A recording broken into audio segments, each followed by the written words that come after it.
soba comprendre tina nini ya mboka na biso ebeba bateau Kamanyola oyo bateau Kamanyola bateau mystérieuse avec bateau magique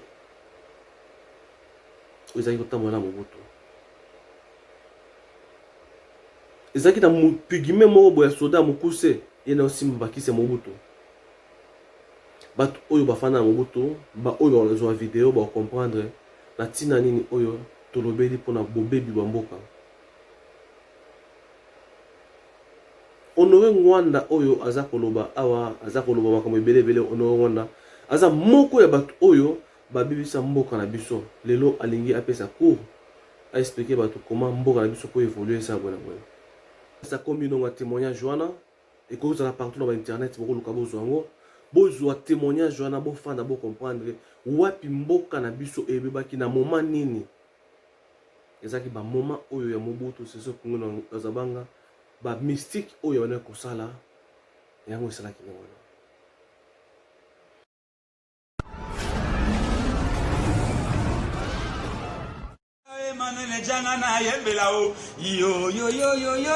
Kubukanate sabuni na Radi TV.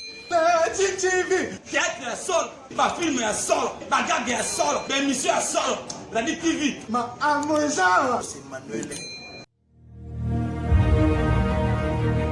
Olé esika nso bozwami to biso bonjour, bonsoir.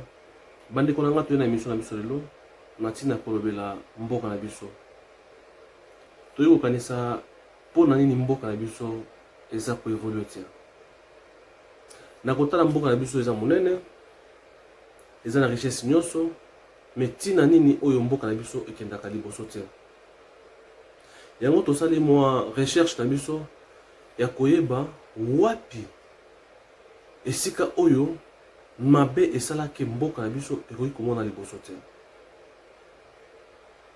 Yango tokei kotala gouvernement oyo ezalaki ya Mobutu bata ya Zaire toyei kodécouvrir na moment ya Zaire nde place mboka na biso ebebaki po évoluer.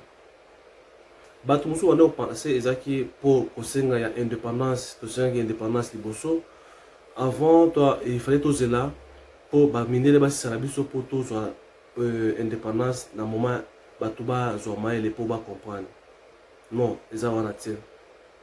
Après indépendance tobandaki kovivre mais kokufa ya Lumumba oyo basacrifiaki Lumumba oyo bakisinaki papier baboma Lumumba oyo akendaki kokufa na lettre moko oyo biso tokoakize moto moko te na ba oyo archive ezali oyo akomaki grapo wana koli ya grapo bango wayebi awa toye koakize moto moko te mais toza kotala place nini mboka na biso ebebaki. Peuple congolais mboka na biso ebebaki bata en Zaire. Premièrement drapeau oyo ya Zaire le Mobutu azwi bokonzi na ye. Mobutu Sese Congo na Zabanga aza d'origine congolaise. Ye lokola aza d'origine congolaise a s'intéressaki mingi na bokonzi oyo ya sacrifice na tina azwaki alliance na ye na bilima ya mai. Message oyo tozopesa awa eza biso te tosali tofonde yango eza message ya ministre na ye oyo aza Sakombi Inongo na ba témoignage na ye nde tozwaki message oyo ba biloko nyonso oyo Mobutu ana kosala bata ya gouvernement na ye. Drapeau ya Zaire eza drapeau moko oyo ebima na kati ya mai na se ya mai nde ebimali bapesa bango pouvoir wana ya drapeau wana. Mais peuple congolais lokola alandaka te ayokaka te makambo oyo moninga alobi oyo amoni eza lokola moto oyo aza na este oyo vivre ba guerre soki alobeli bino na ba sens oyo vivre il faut bozwa yango a considération éthique historique bomé akobanda ko expliquer ba ndeko na bino oyo eza likambo ya mboka oyo Sakombi Inongo alobaki makambo ebele ya ba makila ya koboma bana na hôpital baza komela makila po ba se rejeunir po baza makasi ba vidéo ezali ya somo oyo témoignage ya Sakombi Inongo mais peuple congolais atikala koyeba te. biso awa na radio télévision tosali recherche na biso ya koyeba tina nini Congo na biso évoluera te yango totombaki na CD wana to na image wana ya Sakombi nongo tokomi koanalyser yango to comprendre yango tina ba congolais baza toujours un problème mental air moko toye komona na bilima oyo signa contrat ya mai bata oyo bafongoli bakomi kotia kokanalize mai ya riche des eaux bakenda kotia kisi oyo na kati ba mystique na bango po babebisa mémoire to mayele ya bacongolais nde moment oyo abane koenvoûter bato nyonso envoûter bato ebele na la génération wana ezalaki entourna même biso tozalaki bavictime ya makambo yango mais na bonzambe na bososoli toza kocomprendre ko se faire quand même tenir po toza bana ya nzambe mais mingi bakomaki baombu ya Mobutu okomona na gouvernement na ye azalaki le seul président oyo ye moko azokonza nyonso ye moko aza maréchal to ye moko aza premier ministre ye moko aza to baoyo nyonso bazali baministre na gouvernement bazalaki baétiquette même chef d'état-major général azalaki étiquette yaki ye moko nde aodirige yango parce que Zaïre ezalaki mboka na ye Zaïre etikaki moke ekoma royaume mais grâce à Dieu tozalaki quand même kolongwa na Zaïre kokoma na Congo de tina ya recherche oyo tosali ya kozwa témoignage toboyi kozwa témoignage wana tobanda koexplike ebande mpe soka me totindi bato na témoignage wana me biso toye awa kolakisa bato koma mboka na biso Congo RDC ekomaki na bapasi eza makambo bakongole bayi kofanda batala mboka na bango évolution wapi nini tokosala po tofungola mboka na biso ezalola mboka baninga mosusu me tomoni mboka na biso ezaki vendu na ba SP ezaki sacrifié na mystique ya Mobutu mais yango il faut tosambela yango mona mingi Kinshasa eza toujours na trouble ya bakuluna ya basheki makambo ebele ya Kinshasa parce que ba mystique eza toujours na kati ya mboka wana kini bopeto ekosimba te peuple congolais drapeau ya Zaïre eza drapeau oyo ebima normal te eza drapeau oyo ebima na se ya mai eza moko oyo atémoignaki nakopesa bino temps moluka oyo kokutana na libaku ya kozwa archive wana ya Sakombi nongo bolanda yango ekozala malamu po biso nyonso tofe comprendre toyeba nini mabe nini malamu mpona mboka na biso ezala eke liboso pouvoir ya Mobutu nde ebebisa Congo na biso oyo lelo tose retrouver toza riche mais moralement physiquement toza pauvre congolais nyonso azali na Zaïre makambo mabe ezalaki ebele na kati ya Zaïre parce que ezalaki mboka oyo ezalaki dirigé par l'esprit bamartyr baza ebele oyo makila ezo réclamé à chaque fois pendant 32 ans ya pouvoir a changé physionomie ya mboka na biso na monde na bango oyo ya bilima Congo oyo ya biso lelo toza un problème personnel na biso moko parce que Mobutu azwaka mai oyo ya riche des eaux comme ye azaki na ba esprit ya mai comme ye abano sola bilima ya mai le amatina bateau na yo ya Kamanyola ezaki bateau magique et va permettre na makambo au sala bateau mingi ba meka kotala ko vérifier parce que ba biso ba histoire to effacer rapidement Sakombi Inongo a relaté histoire mobimba ya parcours ya ye na Mobutu Sakombi Inongo vidéo ezali boko lukape bozwa boyoka mobimba bo comprendre wapi mboka na biso ebebaki Congo eza na richesse nyonso mais bato mentalité eza koseko bazo comprendre te. Il y a des fois les gens vont se poser question, millième question, bazo yebati wapi.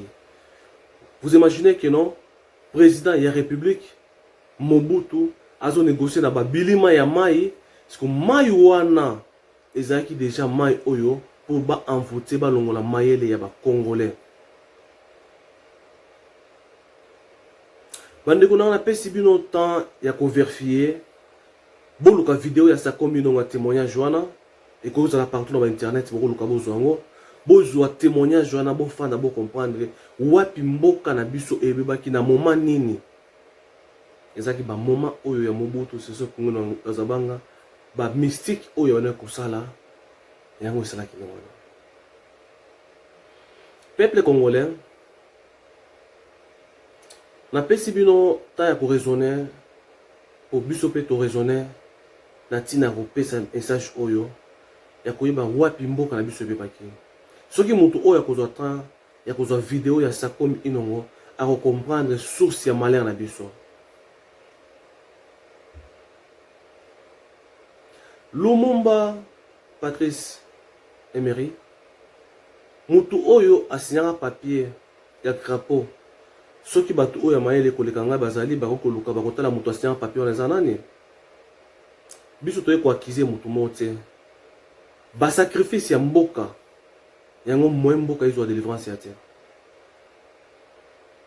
Nyonso se passé awa toza posa mboka na biso ki liboso. Mais batu oyo tomelaka mai oyo Mobutu abebisa oyo ataka ba envoûtement pour ba bebisa mémoire ya ba Congolais à l'époque Zaïre. Mutu komona mutu oza normal mais na kati na ye a raisonner bien te. Parce que envoûtaki batu nyonso pona ye. Babine basaka yonsa to ya komaki to nebite etira ya muke soki martyr esila parce na kati ya Kinshasa des places ba mystique mingi fandaki parce que y a des places où azalaka ya Kinshasa mingi za ba trouble belé ba mystique oyo Mobutu ono sona ba bilima na ya mai ozu place wana de martyr eza ba place ba place oyo Mobutu eza ba symbolique place de martyr, la symbolique. Ba historien ba ko expliquer ce qui baza capacité à ko expliquer ba symbole nyonso oyo wana na kati ya ville province ya Kinshasa ba mystique o Mobutu atika yango na mboka wana. Mobutu akonzaki mboka wana ye moko chef de gouvernement nyonso zaki ye Mobutu parce que zaki royaume na ye.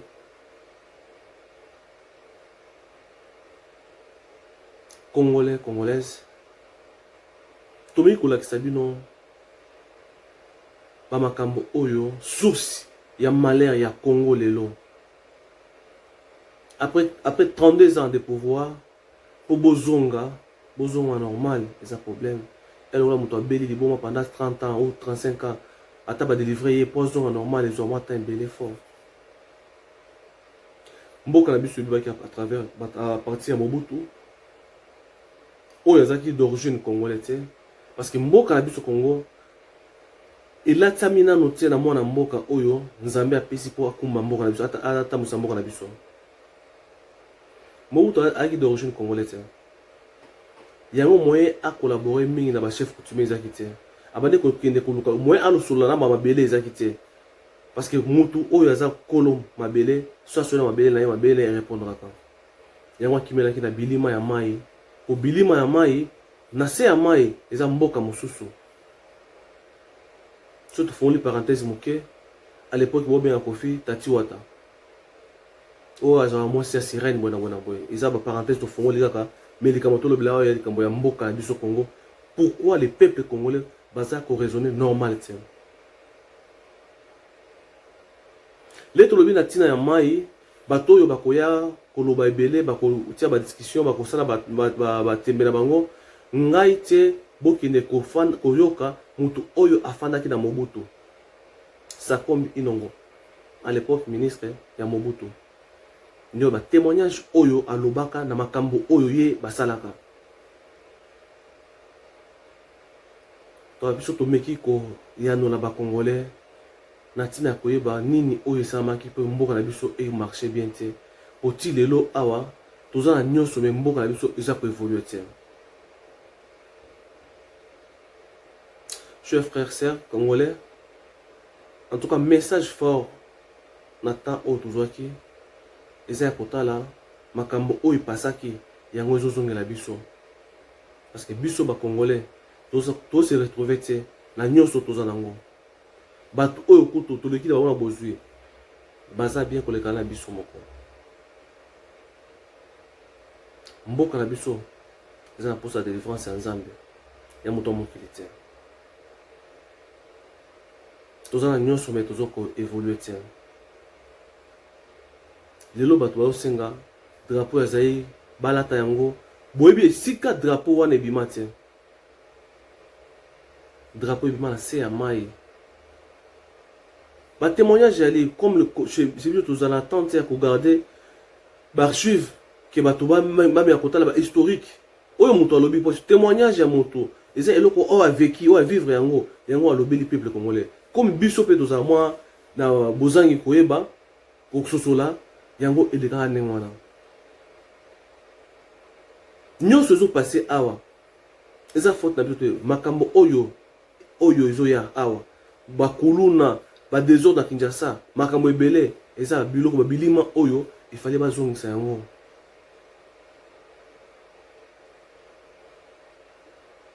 De bozonga Kinshasa ya mo salité ko makasi.